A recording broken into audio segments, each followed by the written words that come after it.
Buckle up. What begins as a routine probation hearing quickly unravels into a tense clash between personal accountability and unraveling stability. Is this mental health, defiance, or a dangerous mix of both? Let's break it down. All right, ma'am. Are you Devin Atkins? And Miss Atkins is on probation for the third-degree felony offense of injury to an elderly person.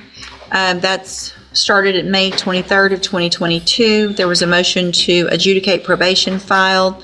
She entered pleas of true to counts 4 and 5. Does the state have testimony with regard to counts 1, 2, and 3? Yes, the court would like. Yep, I think I would. Down there, Ms. Shakita Cole. Yes, ma'am. Good morning, Ms. Cole. Would you please raise your right hand? Do you swear or affirm the testimony you're going to give in this hearing will be the truth, the whole truth, and nothing but the truth, so help you God? Thank you. Ms. Cole, would you please state your full name for the record? Shakita Cole. How are you employed? I'm employed at Jackson County Adult Probation. And as an adult probation officer, is it your responsibility to supervise an individual on this probation by the name of Devin Atkins? Yes. Do you see Ms. Atkins in the courtroom here today? Yes. Can you point to her identifier? Right here in the blue jumpsuit. Your amended record reflect Ms. Cole has identified the probationer Devin Atkins. Record will so reflect. And Ms. Cole, as with every probationer, when they are placed on the court's probation, are they given the rules and restrictions placed upon them and what they're supposed to do to follow the court orders? Yes. And each one of those in detail is gone over with them so that they understand everything that they're required to do. Right? Yes. Was Ms. Atkins so advised? Yes. At her intake? She was advised at her intake and at a TTM at the Milton Center in person. Okay, and describe for the court what a TTM is. A treatment team meeting. Okay, so in your opinion, Ms. Cole, as her probation officer, was Ms. Atkins fully apprised and aware of what she was required to do on probation? Yes. And were in fact a majority of those things intended to help her? Yes. Was she advised that she was to report to the Community Supervision Department when directed by yourself and the court? Yes. And did Ms. Atkins, based on your review of the file, fail to do that on multiple dates, including but most likely not limited to November 4th of 2024, November 19th of 24, and was that in violation of her probation order? Yes. Did you? Missing even one check-in can land you in hot water, but Devin Atkins skipped several. That's not just a red flag, that's a blaring siren. And trust me, courts don't take kindly to ghosting your probation officer. Address that with her and inform her it is important to report if you have something come up, you need to let me know. Yes. And did she do that? No. Was Ms. Atkins, as a condition of said probation, ordered to perform community supervision hours? Yes. And to report those to you? Yes. Obviously, if you do not know that she has completed them, even if she has, is that a violation of her probation? Yes. To your knowledge, based on your review of her file and your supervision of her, did she either complete the hours or immediately report to you? Sorry, I'm reading this one. Mm-hmm. No wonder everyone's looking. I was about to say, I know, I was about to. Community service. Well, that is in fact a condition of probation, right? Is it also a condition of probation that she is to report to you as her address and so that you know where she is at all times? Yes. And if she does not do that, is it impossible for you to locate her? That is correct. Did she in fact immediately report to you her current address? No, she did not. Anything else?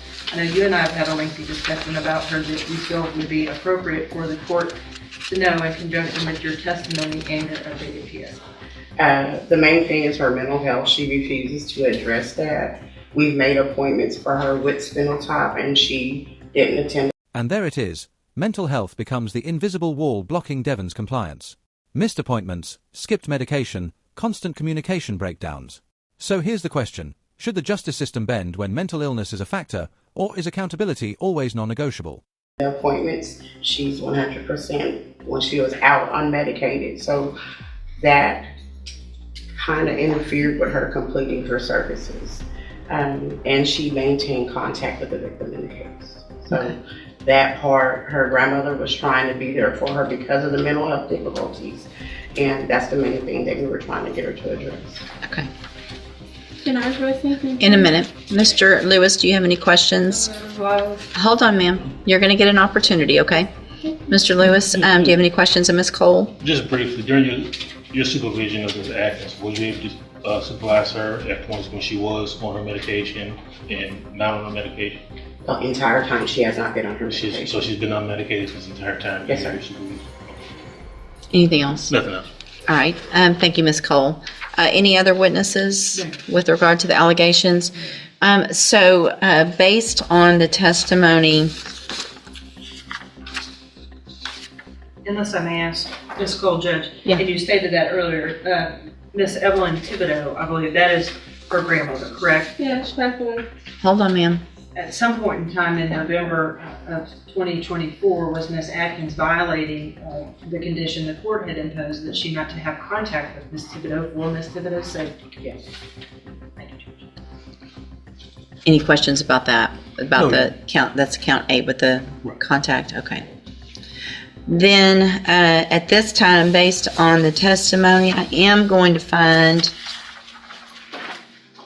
count 1, 2, 3, 6, 7, and 8.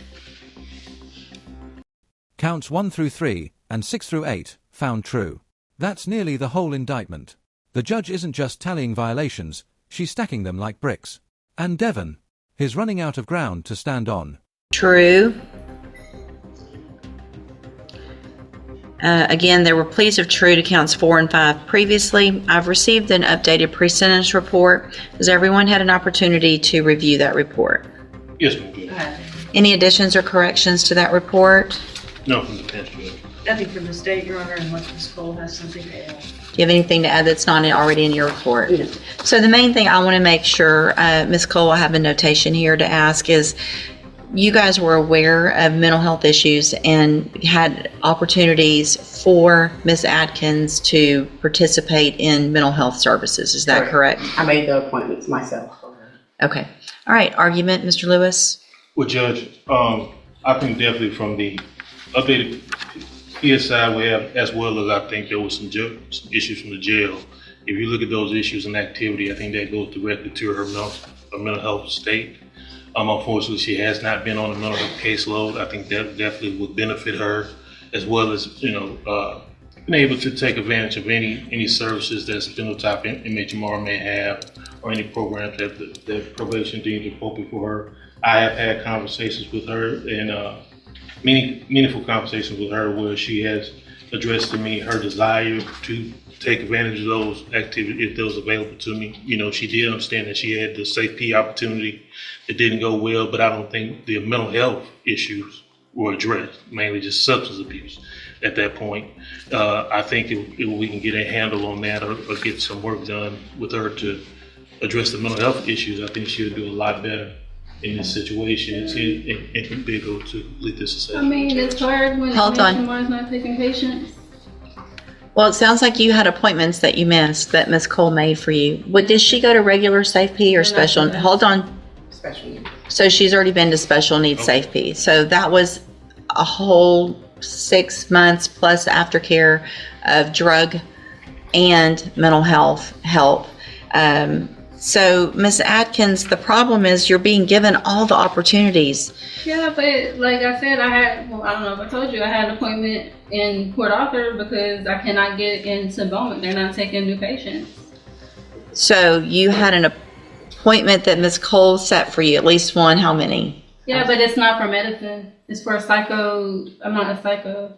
I don't have those problems.